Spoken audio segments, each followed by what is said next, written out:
On this week's episode of Keeping It Real, Cam Marston shares some memories that were sparked by this new cool weather that's finally come to town. A little cool air has finally arrived in South Alabama. We had a taste of it about 10 days back, then it left.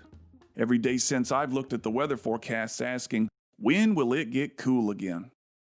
By late summer in the deep South, it's never soon enough. A friend who moved here from the Carolinas told me what the biggest differences were between that part of the country and this one. First, he said, there's no fall, there's no spring, there's only winter and summer. Fall, such as it is, lasts about 36 seconds. Leaves go straight from green to brown, and then they immediately fall to the ground.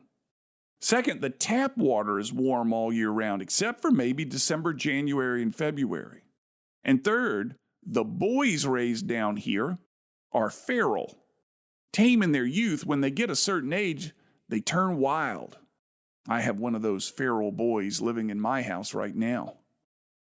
The cool air makes me remember a camping trip my wife and I took many years ago. We drove to the foothills of the Appalachians, hiked in a few miles to a camping site by a big rocky creek, pitched our new tent, laid out our sleeping bags. We were excited to try out this new gear, begin this new hobby.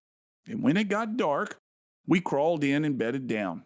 We knew it would be cold that night, but our sleeping bags were rated for a much colder temperature. So we had little to worry about. We'd be so cozy. We were so wrong.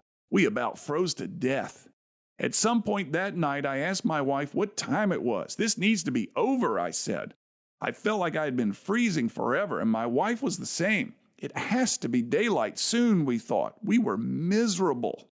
It was 10 p.m., and that may have been the longest night of my life.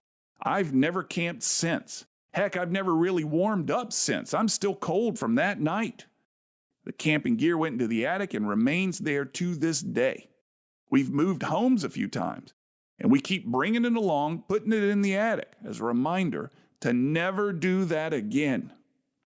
Today, when the cool air gets here, I sleep with the bedroom window open. That's what camping is for me today. The bedroom window's open. The cool air blows in, and I like that. And I like hearing the different night sounds. They are, of course, the suburban South Alabama night sounds of the cars racing each other down Airport Boulevard, air conditioners turning it on and off throughout the neighborhood. Occasionally, I'll hear an owl or a barking fox. And then there's the unmistakable sounds of my feral son sneaking out through the back of the garage to meet up with his friends. I'm Cam Marston, just trying to keep it real. To hear more of Cam Marston's commentaries, search for Keeping It Real on your favorite podcast app or find them on Facebook.